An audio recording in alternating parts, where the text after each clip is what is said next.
Definitely got talent. But the lower ninth was mine long before it was yours.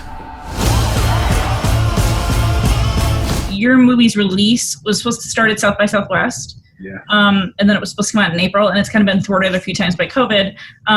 What has that process been like for you, and how have you come to terms with like how the world is going to get to see this movie? At first, of course, it was a bummer, right? South by Southwest, I mean, it was like I cleaned my schedule to be there. I love going down there. I love watching other films and the whole experience. And I was going to stay even for an extra week to get into the music part of things. So that was a bummer. The idea of the film not being seen by an audience is another bummer. We make movies so they could be seen, right? And when there's a chance came that, okay, well, we're going to open up in July, I was like, wow, that's going to be great. But then, of course, it's nerve-wracking. But I think that, after talking to a lot of the independent theater owners and even some of the executives at certain chains, it's like we got to open where we can, and we got to keep the culture of what that is alive, I think. Have you and your wife done a drive-in yet? Like, have you gone to a drive-in in this time? No, I was actually going to watch mine's at a drive-in. I think Snoop Dogg has his own drive-in. So I'm looking forward to, Snoop Dogg did say he would do a screening at his drive-in. So I'm looking forward to that. We was underwater before Katrina. And they rebuilding all this. What about us?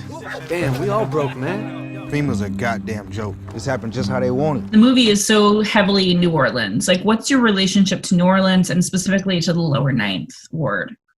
Well, I don't have a personal relationship. When I got this script, I remember talking to a few good people, like from New Orleans. I talked to like Master P and and some of the guys, the hip hop artists that had pioneered the sound of New Orleans. What resonated with me with the story when Paul gave me the script, it was the story of the four young men who had all these aspirations, right? Guy goes to college, guy is a musician, one guy wants to open his own kennel.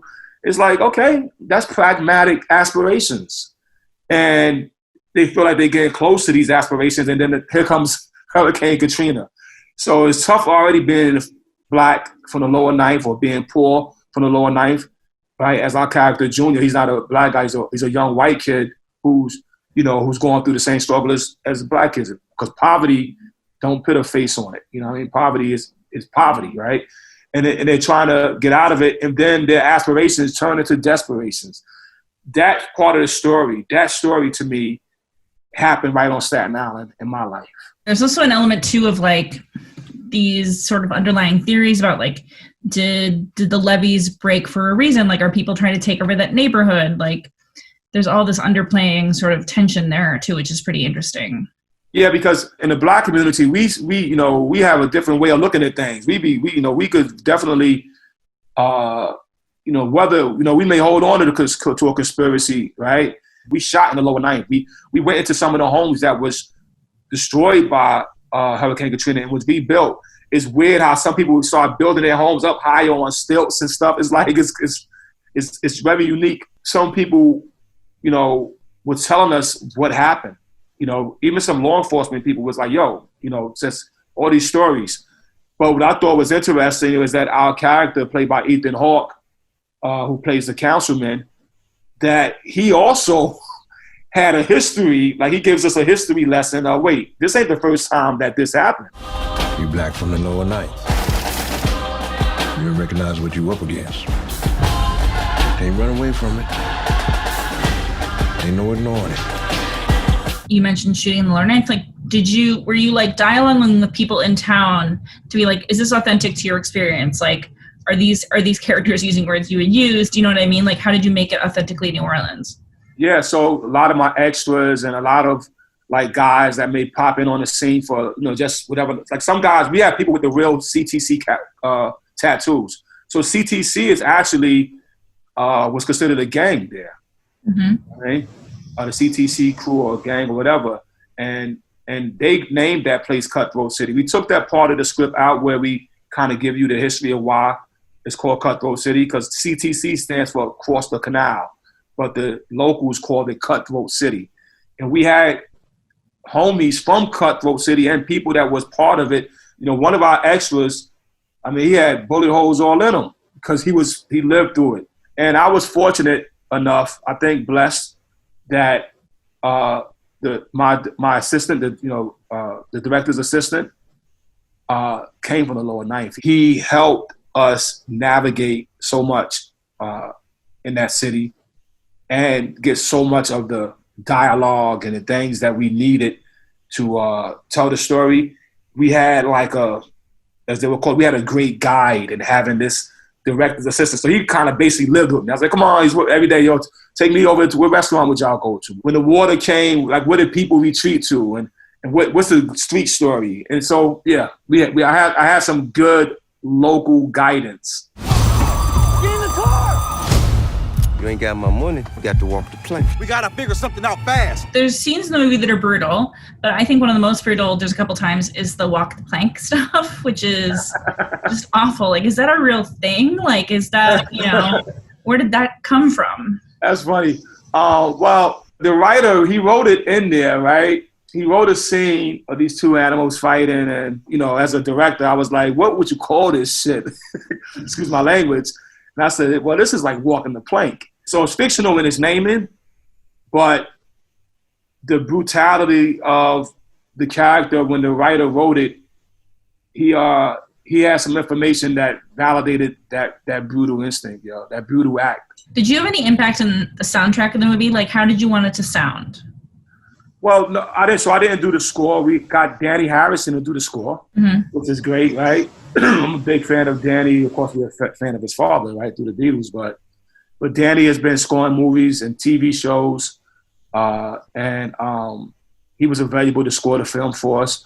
And then, as far as the soundtrack, we hired a music supervisor named Adrian Miller, who's he manages big artists like Anderson .Paak and things like that. And he worked with T.I. and other New Orleans artists. And so I kind of was comfortable with putting the music in somebody else's hand. But what I did do on set while we was filming the movie, a lot of Master P, No Limits, a lot of Cash Money, Lil Wayne, Lil Boosie. We kept all those songs as playing. And some of my actors, they was big 50 Cent fans, so you'll hear those songs playing as they all preparing for character. So we kept a 2005 playlist. Actually, I'll say from 2000 to 2005. That was the playlist that was happening on set. Are you a comics guy? Like, in the movie, the main character wants to draw, like wants to make a graphic novel or a comic book. Of course. I'm a comic book. I mean, Wu-Tang, that's why we got all these different names. Method Man, you know what I mean? Mm-hmm.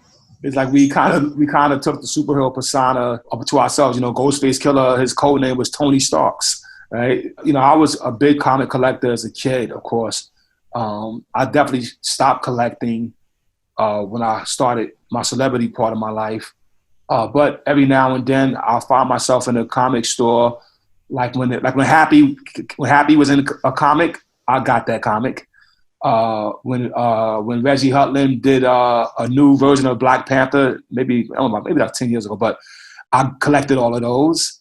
The new X-Men that's out right now, that's what I got Method Man for his birthday.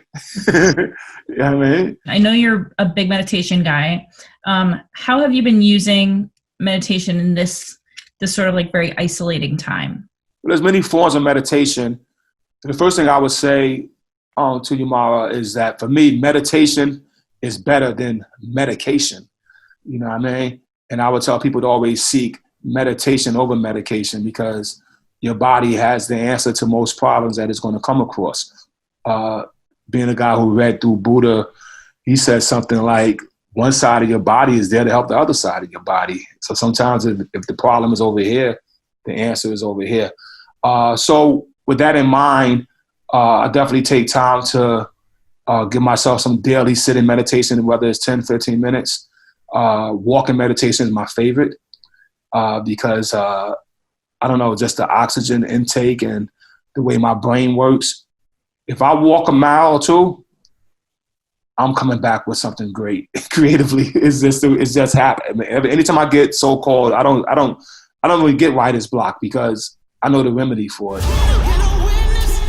Katrina's always been with us. Just had a bunch of different names.